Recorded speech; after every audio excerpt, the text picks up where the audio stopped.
নারায়ণ রাম।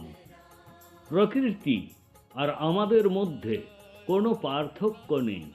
প্রকৃতি থাকলে আমরাও থাকব। মহাকাশে ও প্রকৃতিতে যা কিছু আছে সবই আমাদের দেহের অভ্যন্তরে নিহিত। আমরা যদি প্রকৃতিকে সরিয়ে দিই তাহলে কোনো ধর্ম, বর্ণ, মতাদর্শ টিকে থাকতে পারবে না।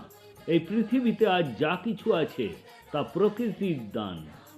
আমাদের সর্বদা প্রকৃতির পূজা করা উচিত এবং স্মরণ করা উচিত। আমাদের এই জীবন এবং সমস্ত বস্তুগত জিনিস দেওয়ার জন্য, আমাদেরকে সুযোগ সুবিধা দেওয়ার জন্য মহাকাশকে আমাদের ধন্যবাদ জানানো উচিত। প্রকৃতি অনুযায়ী আমাদের জীবন যাপন করা উচিত, কারণ প্রকৃতি আমাদের ভারসাম্য বজায় রাখে। আমাদের জীবনে যেখানেই কোনো ঘাটতি বা অভাব থাকে, প্রকৃতি সেই অভাব পূরণ করে।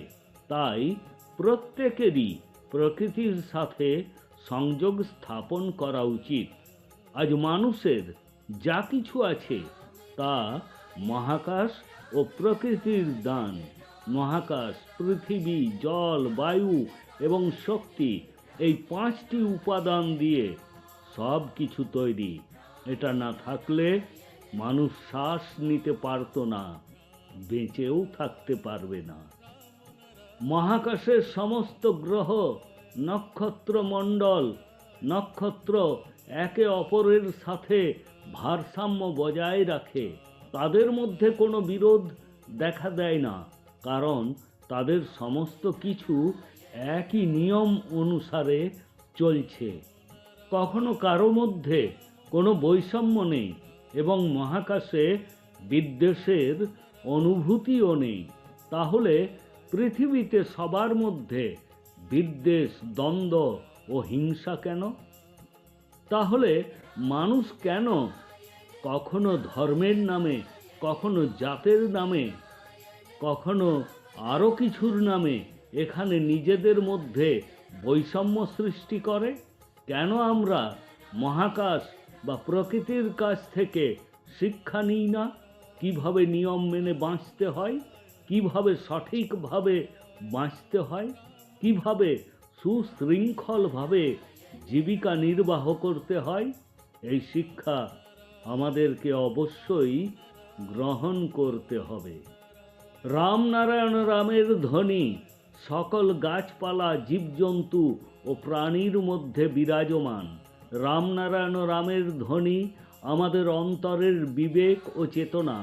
রামনারায়ণ রাম সবার জন্য, সবার মধ্যে রয়েছে, সর্বশক্তির মধ্যে রয়েছে। রামনারায়ণ রাম কথা বলে, যখনই ডাকি তখনই সাড়া দেয়। রামনারায়ণ রাম এমন একটি ধ্বনি যা আমাদের ডাক শোনে, বোঝে এবং আমাদের কাছে আসে। এটি আমাদের সমস্ত কাজ সম্পন্ন করে। আমরা মানুষ চিন্তা করি, সংকল্প গ্রহণ করি, নীতি গ্রহণ করি, কিন্তু রামনারায়ণ রাম আমাদেরকে দিয়ে কর্ম করিয়ে নেয়। সমগ্র প্রকৃতিতে যা কিছু আছে সবই আমাদের মধ্যে বিরাজমান।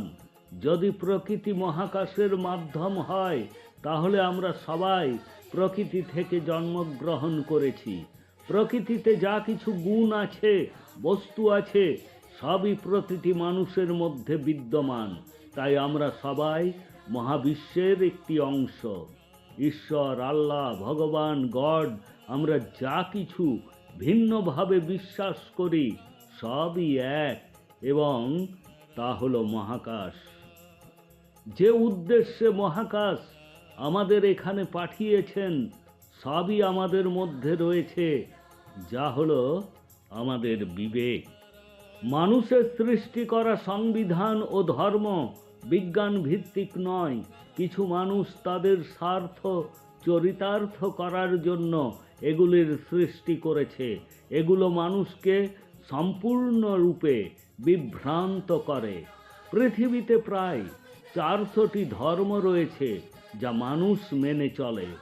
ধর্মের ঠিকাদারেরা যারা এইসব ধর্মীয় রীতি তৈরি করেছে তারা এর আড়ালে মানুষকে শোষণ করে।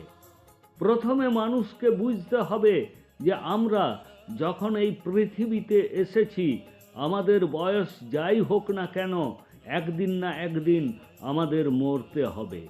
কারণ মৃত্যু একটি চিরন্তন সত্য।